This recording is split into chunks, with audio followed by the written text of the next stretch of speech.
Welcome, everyone, to Unlucky episode number 13 of the Missing Pieces podcast. If you're new here, this is the podcast where I share my life and Lego and everything in between for the last week that I find interesting, and hopefully you do as well.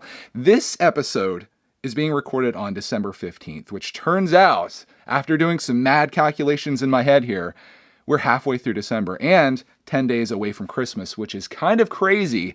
Some people would think that's a good thing, and I kind of do as well. Like, I love Christmas, I love the season, and I love kind of getting to that moment where we get to share Christmas morning with the family and all the other stuff that comes with it. And I just love December in general because everyone is just like happier and in good spirits, and then it all seems to come crashing down in January when you realize it's just winter and there's nothing to look forward to.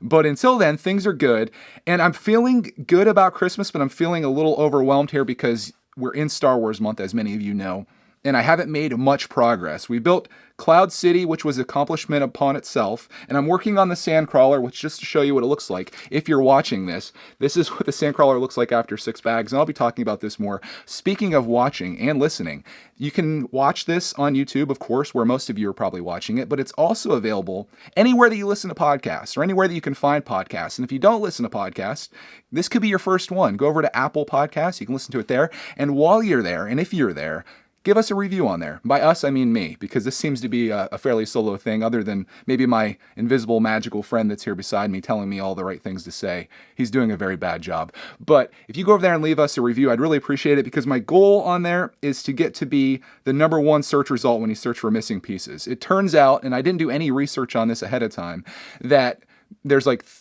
3 other podcasts that have the words missing pieces in the title, and I'm number 4. So when you go there and search, there's like 1, 2, 3, and then I'm 4. I feel like maybe if we get some reviews on there, it'll boost it up. So if you'd like to leave me a review, an honest one, if you think this is a 1-star affair that we're doing here, that's fine. If you think it's 5 stars and you love it, which I think every review other than 1 4-star is all 5, and I appreciate that. And I love going on there and looking at the comments. So if you do leave a review, leave a comment as well. So that's me pitching that. I'm not a huge fan of when people start podcasts out by like throwing that out there or doing like advertisements, but why don't we stick at it while we're here? If you want to support Brickitect or this podcast, if you find any value in anything that I do and you have the means, support us on Patreon. The link's down below. You can join us there. I do exclusive videos over there, and I think in 2020 there may be a lot more of that depending on how things go, but I'm not going to get into that in this episode. We're just not going there. We do want to talk about Star Wars month a little bit though, and say that I'm doing my best to get some Star Wars stuff built. I have a lot in the backlog. In fact, there was a video earlier this week or last week that I showed what's in the backlog, and it's very apparent that I'm not going to get through it because here we are 10 days out from Christmas, and I have a lot of Christmas builds to do as well. You guys know that I love seasonal stuff, and like this is my time to shine, especially with Christmas sets. And I made a quick little list here of things that I need to build. First of all, the gingerbread house, the set that I'm really looking forward to building. That's going to be a family build. There's not going to be any video of us building it because I want to share that time. I want that to be something private, and I'll do like a video on it when it's done. But beyond that, we also have the mini gingerbread house, which maybe I should keep sealed. I did that with the last little gingerbread thing they did years ago, and it's worth a lot of money right now. I think it's like $80 when I looked it up on eBay. But my goal isn't to make money in Lego, and my goal is to build it and collect it. So if we have time, we'll get to that. That's going to be at the bottom of the list. But we also have the creepy Santa poly bag, and I apologize if you're listening, although this could be some good ASMR if you're into that type of thing. We've got this guy to build, and I have other plans for him as well, which you'll find out fairly soon. And then I've got 2 little Christmas trees to build. One a poly bag, one looks like a box of cheese, as Clark said in yesterday's mail time video. So we've got, like 5 Christmas sets, 5 or 6, although some of those could be bulked into one day, that I need to build. I've got 10 days leading up to it. I don't see myself building Christmas stuff after Christmas because I feel like it's kind of past. And then we go into, I guess, like birthday season for me and Clark, and New Year's and New Year's Day and all that stuff all in one shot. So we've got 10 days to get a lot of stuff done here, and I don't know, guys. It's not looking good, and I know you don't expect much of me because I feel like we do this Star Wars month every month, and it just like, the days go by so quickly. I don't know how it happens. I feel like there's been times in my life where days have gone by very slowly. I remember like summer vacations lasting forever when I was in school, and I remember even like being bored and like wishing school was back in so I could go back to that, but I don't know, when you're an adult, it seems like everything is just flying by, and I don't even know where the days have gone. So halfway through December, not overly happy with my progress, but it is what it is. And I guess if I had to come up with an excuse for it, because we all love excuses, right? Everyone has one. It's been the Minecraft, boys. The Minecraft has consumed our household. You guys have seen the sets that Clarkman built. Like, we kind of diverted from Star Wars month and we went to Walmart and we got those 2 sets. And hopefully you saw that vlog. It's up on Greg's World, which, since we're still advertising stuff here, if you want to subscribe to my life outside of Lego and also some inside of Lego, links down below to Greg's World. It's my vlogging channel. We do all kinds of stuff there. It's kind of like, if you ever wanted to know more about the life of the Lego person you follow, you can do that there, even though you probably know as much, if not more, than you ever want to know about me. I like to say, and I like to think this, and this would be an honor if I could actually have this title like professionally. I like to think that Brickitect is the most personal Lego channel on YouTube. I like to think that. And they're the kind of channels that I like to watch. I like the channels where people share more than the sets. They share their personality, their thoughts, their feelings. You can actually tell that they have a personality. That's the kind of stuff that I like to follow. And I hope that that's what you get from this. And I think it probably is, because outside of my personality, I don't have much else to offer the world. I don't do the newest sets. I don't run out and buy it. I don't do reviews. I don't do news. I don't do leaks. I just share my journey, our journey with Clarkman. And maybe that's enough. And that makes me happy if I can win you over. Instead of winning you over with items, I can win you over with your heart. That would mean a lot to me. So thank you for being here, if that's the reason you're here, and it probably is. Otherwise, you wouldn't be listening to a dude talk about his life in Lego for, I don't know. I was going to put a time period out there, but I don't know how long this is going to be. Let's say, we'll say 30 minutes, hopefully. I don't know. I have some other things to talk about here. But let's stick to Minecraft for right now. And if you are a Minecraft hater, I'm sorry, because this is where we're at right now. Not only are we building Minecraft sets, Clarkman is building a Minecraft city, which I think you can see if you're watching this. You can see a little bit of it over there. Every set that we build, he combines together into this world. And I'm loving it. You guys have asked me for years to do a Lego city, and I have plans for Classic Land here in 2020. So you haters, back off on that. People are throwing things out there when I do hauls of Lego Classic sets, which you can see right there if you're watching, if you're listening. There's a couple of yellow Lego boxes behind me here. And I didn't know this ahead of time, but I can say that I knew when I showed off that I got two 900-piece Lego Classic boxes, that people would be like, Classic Land? ? Where's Classic Land? And Classic Land is the amusement park that I plan to make. It's going to be like the size of a table, and I like to do like updates on it each week. So we'll do like Classic Land 1, 2, 3, all the way to whatever, like 100. But Clarkman apparently is also building a Minecraft world, so maybe we'll have 2 cities running simultaneously. And I've gotten the question, are we getting Minecraft sets in 2020? And initially I wasn't planning to get much other than the Creeper, because I thought he was cool. But I'm just going to throw it out there. We're probably going to get the whole wave. I mean, that's where we're at. Kids' tastes change quite dramatically in short periods of time, though, I've learned. So I don't know how long this is going to last for, but I would say going into 2020, you can plan for us to do a lot more Minecraft stuff if you're into it. And people seem to be, because not only are we building Minecraft, we're also playing Minecraft on PlayStation 4, and I'm streaming it. In fact, thus far I've done 6 streams. I think we've played in 8 sessions. There was a couple sessions before we started streaming that we were just doing it together, and I'm like, heck, I might as well bring the gaming channel back from the dead. I was doing CPR on it, and here it is, and it's crazy because we have as many people watching us play Minecraft with such a smaller channel. Games with Greg, links down below. This is just me selling out, this whole podcast, let's be honest here. I just want to promote all the things, though, that I'm doing everywhere, because you may not know where to find us and all the things we're doing. But we're streaming over there, and we have as many viewers watching us play Minecraft on a very small channel as we typically do when we do a BrickTech Live Lego stream, which is insane. So it's really cool because I don't know anything about Minecraft, and I'm sure people are frustrated to no end watching us play it, but we get a lot of suggestions and tips in the chat, and I try to do those things, and we're doing okay. I'm having a lot of fun with it. It is a little frustrating, since we're being honest here.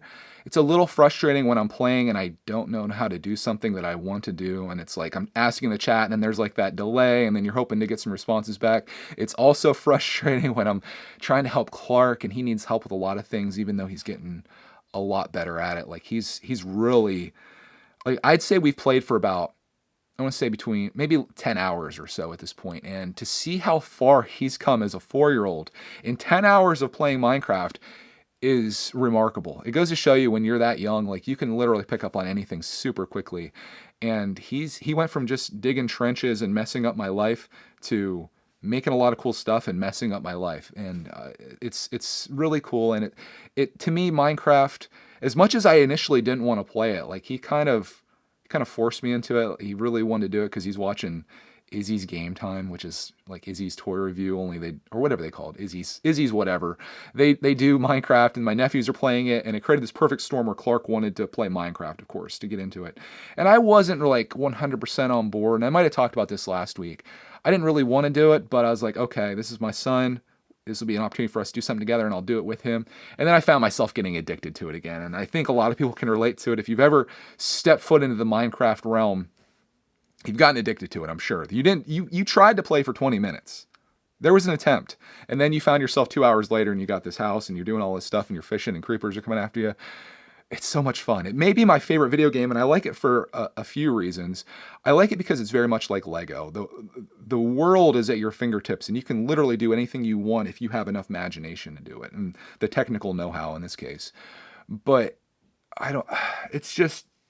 it speaks to me. It's just completely open, and it says, Greg, sit down with the controller and do whatever you want to do today. I find myself really distracted in the game. Like I'll have a mission to be doing something, and then I'll be like, ooh, shiny thing, squirrel, and I'll run over and I'll be doing that. And then I'm like, what was I supposed to be doing? And you just find yourself going all over. So this is my love letter to Minecraft. I'm late to the game, as I am for a lot of things, but for the moment and for the time that we're at right now, this is really perfect for Clark and I to spend time and enjoy this together. It's really special. It's special to me, and it's fun to be able to share that with the world and have people enjoy watching us do it, even if it is wildly frustrating. So it's been a wild ride. But speaking of live streams, next topic here. Live streaming on Brickitect Live again. If you guys aren't subscribed, I'm just gonna every link is down below. If there's any link in the description of this video, if you're watching this, I need you to just click it and subscribe or do whatever you need to do there. Brickitect Live has made a comeback this week. I've been in the spirit to live stream, and Clark has been building the Minecraft sets as I've talked about here. So I asked him, do you want to stream this? And he's like, yeah. So I set the camera up on him building, doing whatever he's doing, and this is usually in the morning, so it's right after we get up, and we go live. And I talk to everybody while Clark's building, and it's a really good time. And I've come up with this idea, and I had this idea months ago. I did a community post on, I think the question was, if you don't like live streams, why is it that you don't like them? Or why don't you watch live streams? I want to get an idea why we have so many people that are interested in regular videos on YouTube, but not live streaming. And the biggest objections seem to be, there was two that were the most common. And it was the fact that if they weren't there live, they couldn't participate in the conversation we were having in the chat. So they felt like it was kind of silly to do so. And then the other thing was that the videos are just too long. People don't have an hour, 30 minutes, 15 hours to sit down and watch one of these streams. And I completely understand that. People have lives. If you found the time to watch an 8-minute video I put up, that might be all you have. So sitting down and watching what tends to be a more long form, more boring, looking at you missing pieces type of video isn't really, at least what this audience on this channel wants, and I think for the most part on YouTube, because live streaming isn't wildly popular. But, my friends, I think I've come up with an idea for this, and I think it overcomes some of these objections. I haven't really noticed, I haven't really been looking at the statistics on it to see if more people are watching it after the fact, but I came up with the idea to do a 10 to 15 minute live stream. In most cases, they tend to be 15 minutes. Literally, we go live, we talk about whatever we talk about for 15 minutes, we chat, we build, we do what we do, and then at that 15-minute mark, no matter where we're at, I shut the stream off. So it's kind of like the idea of giving people a chance to come into our world for a few minutes in the morning. You definitely need to have notifications turned on for this, because if you don't, you're probably going to miss it unless you randomly happen upon YouTube during those 15 minutes. But it gives a chance for us just to check in the morning, say what we're doing, what we're working on, greet the day, and then at the 15 minutes it's over. And then after that, if you're just a random casual person on YouTube, someone that isn't glued to it or has notifications turned on, you might see that live stream and be like, well, it was a live stream, but it's only 15 minutes long, and I think that I have 15 minutes that I can watch it. So for me, it's kind of it's just perfect. I would personally like to go longer.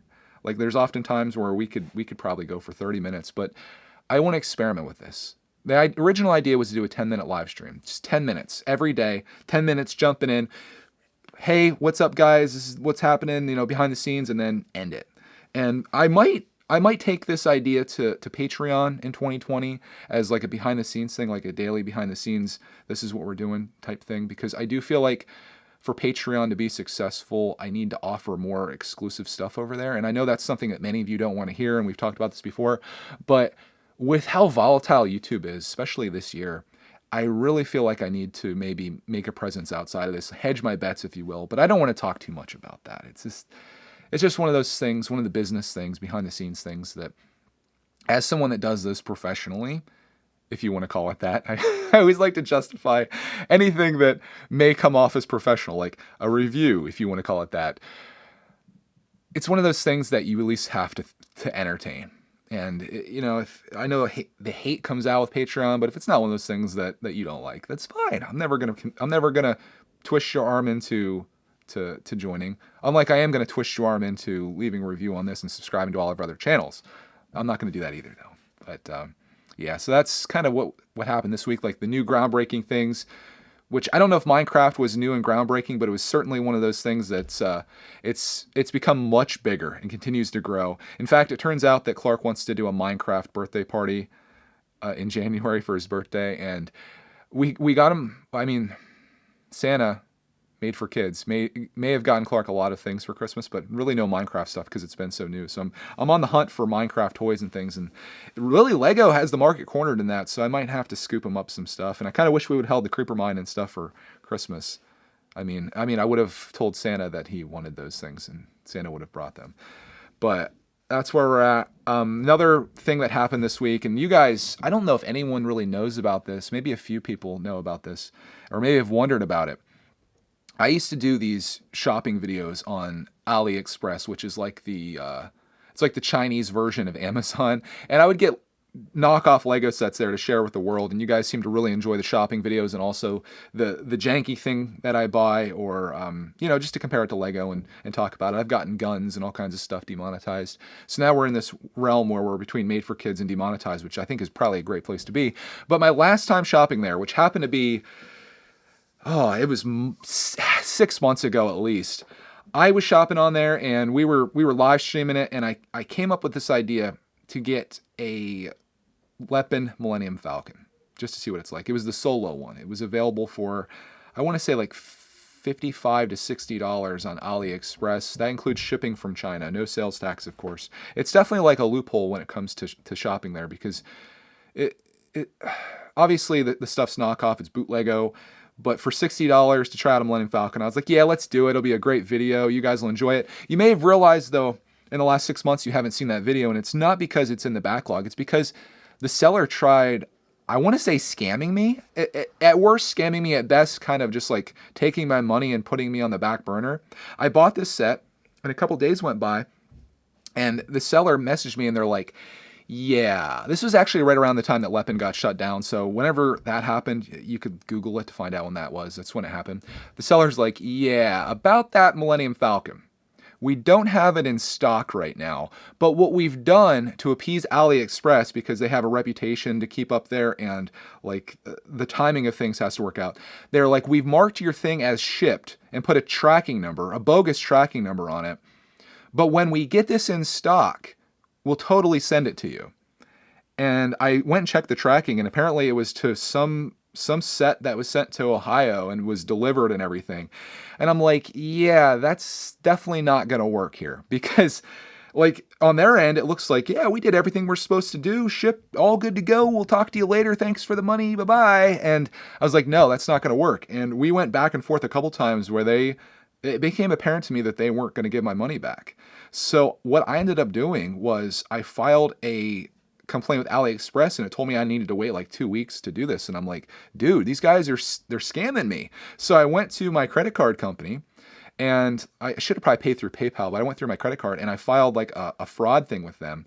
And it was with Citi, and luckily they gave me my money back, and they're like, okay, we'll investigate this. Here's your money. We'll look into it. And It's literally been pending for like 6 months. I haven't heard anything about it. It's still showing as like this ongoing thing with Citi. But this week, I happened to get an email from AliExpress that the seller has finally acknowledged that they were like running a scam here or ripped me off or whatever they were trying to do. And it was corrected. So I don't know how this is all going to work. I mean, my credit card company's already given me my money back. I don't know if AliExpress realizes that. I think they realized that it was a chargeback, and apparently that's what a chargeback is when you buy something and then you're like, nah, no, that wasn't supposed to be. So they processed it all this time later, and we're in the clear. And here I am, like, kind of tempted to go back to AliExpress. I know you're probably thinking I'm a mad lad for wanting to do that, but it's this. I don't think this is commonplace on there. I've bought multiple things before. I want to say maybe up to 6 different items, maybe more, and I've never had an issue. So this may have just been the seller, because it's sort of like, I mean, it's almost like Amazon/eBay, only for Chinese stuff, like bootleggo stuff. And I don't know if it was just this person, but I really do enjoy experimenting with this stuff, and it's like the best place to buy it. So I'm debating whether to go back into it. Obviously, I've realized now that it's very easy if I do get scammed to like file a complaint. And I think if I go through PayPal, it'll be even easier. So I think I might do that if they allow me to pay through PayPal, which I'm sure they do. I might go back into it. So in 2020, that's another one of my things. I want to do some more shopping videos online. I mentioned this, I think maybe last week, where I want to do more eBay stuff, but maybe we'll go back to AliExpress. We'll do some bootleggo shopping. You guys can tell me what I should buy. We'll get it. We'll experiment with it. We'll maybe send it to an untimely death somehow through various means, and just have a good time with it, assuming they send the stuff.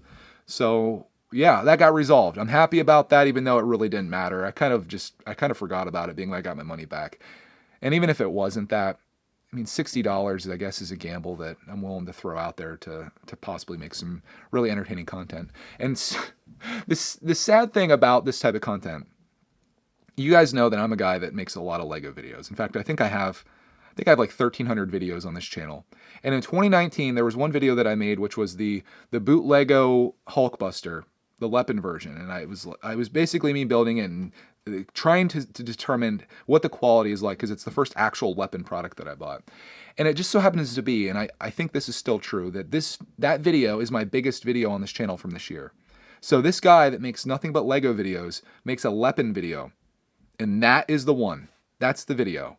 And it kind of goes back to what I've told people before. Like, people are always talking about starting a Lego channel, getting into the Lego space. At this point, and I've said this before, if I were you, well, this may not work now that they're out of business, I would start a Leppin channel. I would start a bootleggo channel. No competition in it. Nobody's doing it. Everybody wants to be the first guy to get whatever new Lego sets out and be the reviewer of that. Nobody's trying to be the guy that does the Leppin reviews. So you could find a little niche there.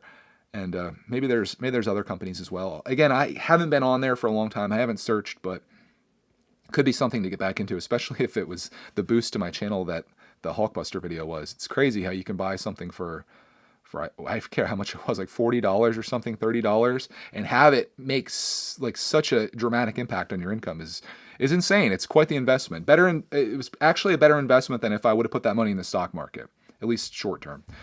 10 years from now, that video probably won't be doing anything. My money in the stocks would, but this is an investing podcast, unless you want it to be. It could be.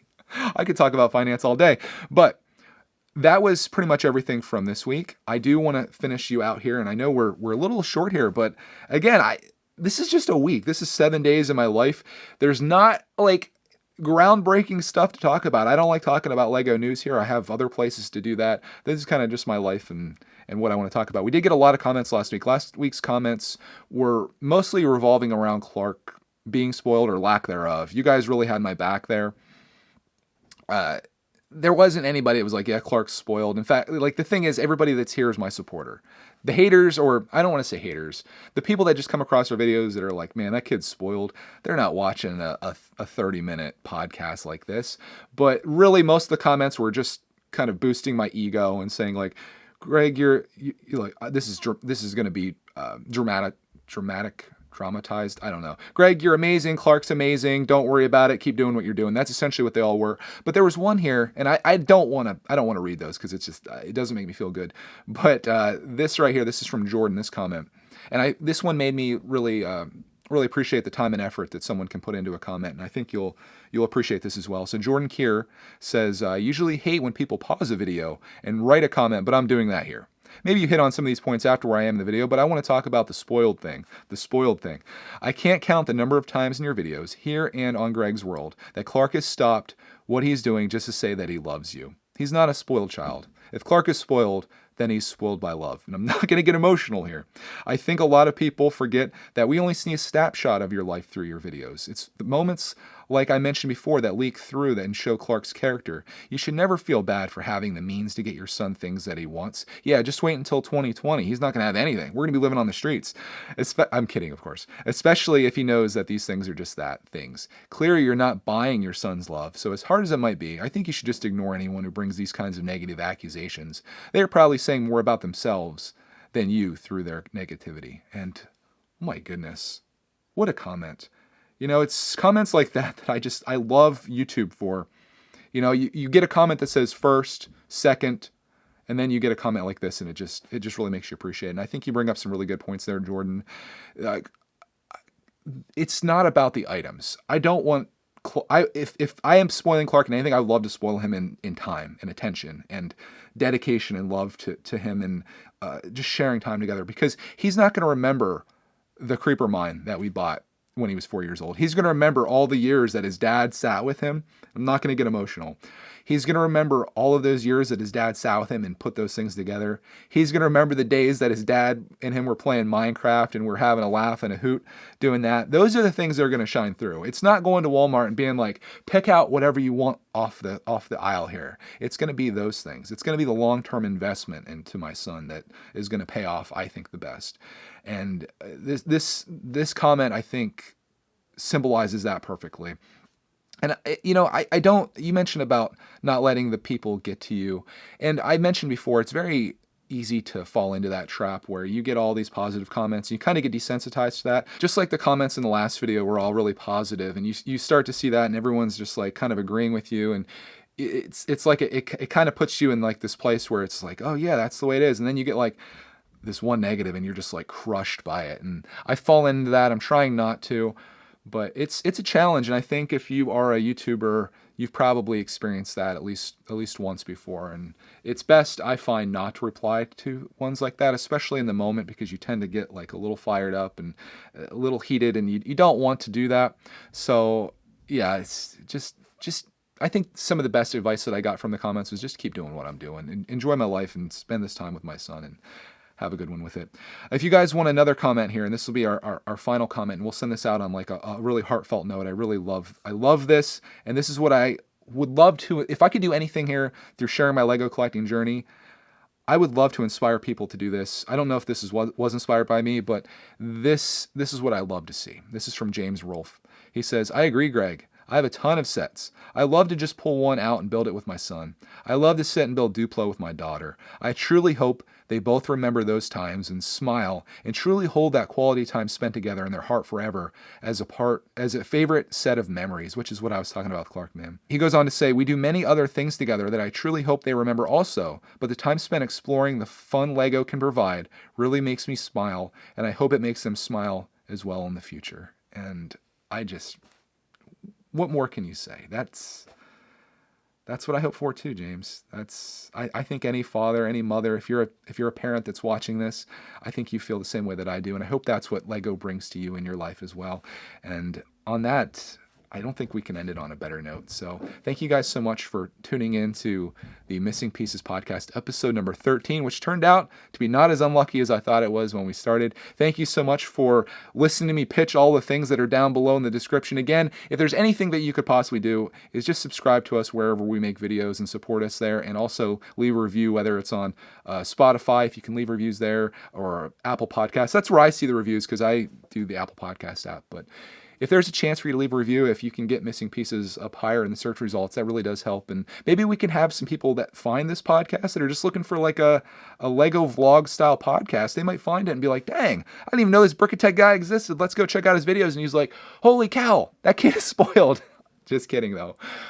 Thank you guys so much for being a part of this, and we will see you next week. Oh, we'll find you in the next Missing Pieces podcast.